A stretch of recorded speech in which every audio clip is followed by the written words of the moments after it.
আজকে যে রেসিপিটি আপনার সাথে শেয়ার করব, এটা রোজাতে ইফতারে দিতে পারেন অথবা ইফতারের যে দাওয়াত হয়, দাওয়াতেও কিন্তু খুব সহজে তৈরি করতে পারেন। আর এটা একটু ফ্রোজেন আইটেম, চাইলে আগে বানিয়ে রাখতে পারেন। ইজিলি ৬ থেকে ৭ দিন বানিয়ে রাখা যেতে পারে। আর ঠিক ইফতারের আগ মুহূর্তে এটা ভেজে দেওয়া যেতে পারে। চলুন দেখে নিই কিভাবে তৈরি করছি।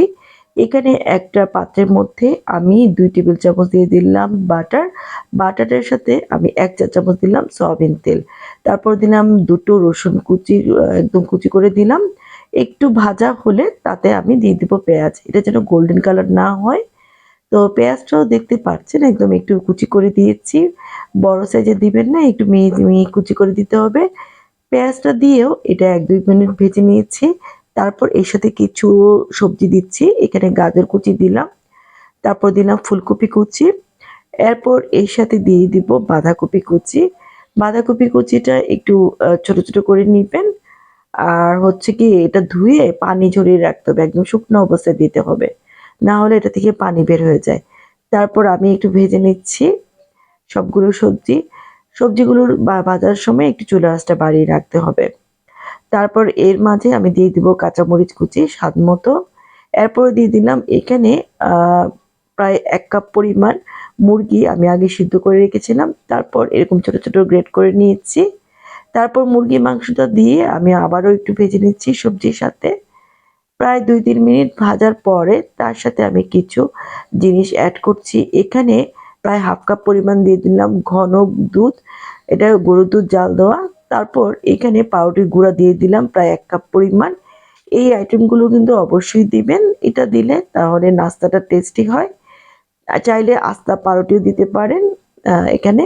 তারপর আমি চুলার আঁচটা কমিয়ে এগুলো একটু ভেজে নিচ্ছি। এরপর যেহেতু পাউরুটি দিয়েছি এগুলো একটু আঠা, আঠা হয়ে যাবে দুধের সাথে দেওয়ার পরে। এখানে দিয়ে দিলাম গরম মসলা ১ চা চামচ, লবণ স্বাদ মতো।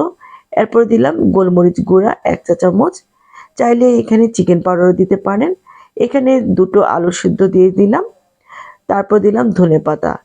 এরপর এই ধনেপাতা কুচি দেওয়ার পরে আমি আবারও একটু ভালো করে মিশিয়ে নিচ্ছি এই সবজিগুলোর সাথে। সবজিগুলো দেখতেই পাচ্ছেন এগুলো কিন্তু সিদ্ধ হয়ে গিয়েছে এভাবেই। এরপর চুলার আঁচটা কমিয়ে তাতে দিয়ে দিলাম আমি এখানে মোজারেলা চিজ দিলাম প্রায় ১/২ কাপ পরিমাণ। তারপর আমি এখানে মোজারেলা চিজ না থাকলে স্লাইস চিজও দিতে পারেন। যেকোনো চিজ একটা ব্যবহার করতে হবে অবশ্যই। তারপর চুলার আঁচটা কমিয়ে এরকম যখন আঠালো ভাব হয়ে যাবে, তখন চুলার আঁচটা বন্ধ করে দিয়ে এটা ঠান্ডা করতে হবে। ঠান্ডা করার পরে হাতে একটু তেল মাখিয়ে আমি এটা গোল, গোল করে শেপ তৈরি করছি। চাইলে এখানে চিজ ভিতরে দিতে পারেন। আমি এখানে দিচ্ছি না। এভাবে গোল, গোল করে শেপ করলেই কিন্তু হয়ে যাবে। কোনো কিছু দেওয়া লাগবে না। এই যে দেখতেই পাচ্ছেন প্রত্যেকটি বল তৈরি হয়ে গিয়েছে। এরপর আমি একটা ঘন ব্যাটার তৈরি করে নিচ্ছি। এখানে প্রায় ১/২ কাপের মতো ময়দা নিয়েছি তাতে চিলি ফ্লেক্স দিয়ে দিলাম আর সামান্য পরিমাণে একটু লবণ দিলাম। এরপর অল্প, অল্প পানি দিয়ে একটা ঘন ব্যাটার তৈরি করে নিব। ভালো করে আমি এটা গুলিয়ে নিচ্ছি যাতে এখানে কোনো লাম্পস না থাকে। আমার এটা তৈরি করা হয়ে গিয়েছে। এখন আমি যেই ব্রেড ক্রাম্ব আছে তার মধ্যে দিয়ে দিলাম সাদা তিল। তারপর আমি যে ব্যাটার তৈরি করেছি সেখানে সেই বলগুলো দিয়ে দিলাম। একটু ভালো করে আ মিশিয়ে নিয়ে তাতে আমি দেওয়ার পরে ব্রেড ক্রাম্বের উপর দিয়ে দিচ্ছি। এই তিলটা সাদা তিলটা দেওয়ার চেষ্টা করবেন তাহলে কিন্তু দেখতেও সুন্দর লাগে, খেতেও টেস্টি হয়। এরপর আমি ভালো করে মিশিয়ে নিচ্ছি হাত দিয়ে। এখানে চামচ দিয়ে নেওয়ার কারণে আর হাতের পরবর্তী দিতে সুবিধা হয়েছে। এভাবে করে আমি প্রত্যেকটা বল তৈরি করে নিয়েছি।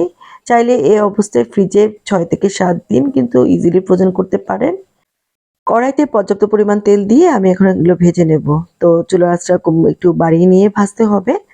একসাথে বেশি দিতে যাবেন না। ৪ থেকে ৫ টা দিয়ে এগুলো ভেজে নিতে হবে। আর ভাজতে কিন্তু বেশি সময় লাগে না। তো চুলার আঁচটা বাড়িয়ে আমি এগুলো উল্টিয়ে পাল্টিয়ে ভেজে নিয়েছি। এই যে দেখেন দেখতে কত সুন্দর হয়েছে। এভাবে করে আমি প্রত্যেকটা নাস্তা তৈরি করে নিলাম আর ভেজে নিলাম। হয়ে গেল মজাদার এই চিকেন বল রেসিপি। আশা করি আজকের রেসিপিটি আপনাদের কাছে সহজ লেগেছে। ছোট বাচ্চারা পছন্দ করবে আর ইফতারের আইটেমে কিন্তু খুব ভালো লাগবে। যেকোনো দাওয়াতে বা প্রোগ্রামে এটা কিন্তু সহজে পরিবেশন করতে পারেন। মাঝে মাঝে ইফতারে একটু সহজ কোনো রেসিপি বা মজাদার রেসিপি কিন্তু সবাই ভালো লাগে, কারণ প্রতিদিন একঘেয়েমি নাস্তা থেকে একটু ভিন্নতা আনলে কিন্তু ছোট বড় বা মেহমানরা খুব পছন্দ করেন। আশা করি রেসিপিটি ভালো লেগেছে। সবাই ভালো থাকবেন। আল্লাহ হাফেজ।